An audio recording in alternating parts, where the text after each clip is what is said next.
wabarakatuh. Shalom, Om Swastiastu, Namo Buddhaya, dan salam kebajikan bagi kita semua. Oke, perkenalkan, nama saya Muzakir Rana Putri dari kelas 11-1. Di sini saya akan mengedukasi teman-teman tentang sel tumbuhan. Oke, tanpa berlama-lama, langsung aja kita masuk.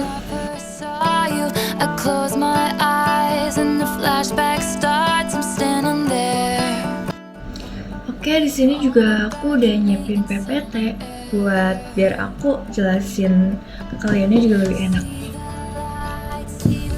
Oke nih, kalian udah tahu belum sih apa itu sel tumbuhan? Nah, sel tumbuhan adalah unit dasar penyusun tumbuhan yang bersifat eukariotik atau memiliki inti sel dan memiliki ciri khas seperti dinding sel, kloroplas, dan vakuola besar.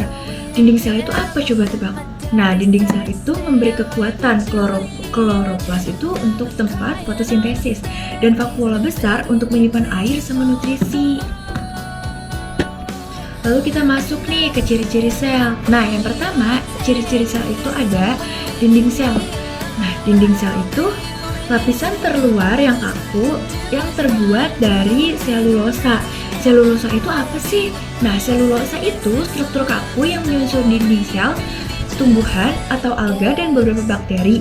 Berfungsi utama memberi kekuatan, bentuk dan dukungan mekanis tersusun dari rantai panjang.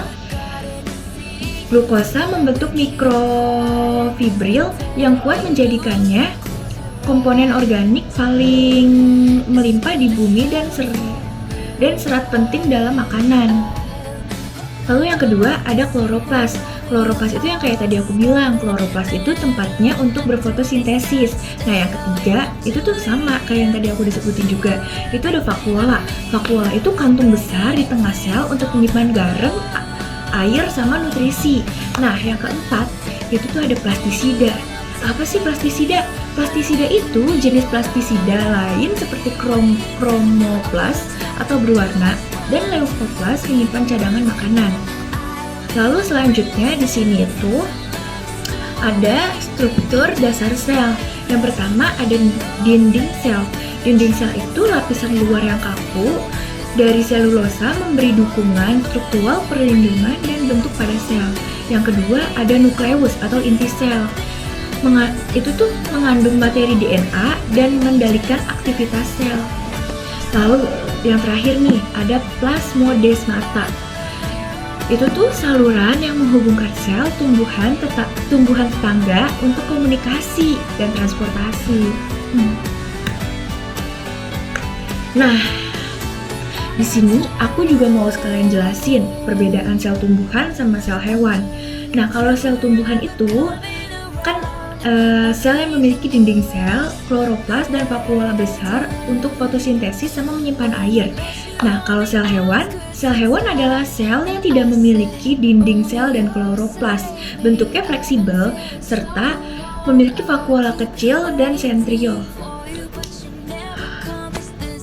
Oke, masuk ke kesimpulan. Kesimpulannya adalah sel adalah unit dasar kehidupan yang menyusun tubuh makhluk hidup dan menjalankan semua fungsi kehidupan. Setiap sel memiliki struktur dan organel yang bekerja sama sesuai dengan fungsinya. Oke, sekian edukasi dari saya. Semoga bermanfaat dan maaf jika masih banyak kurangnya.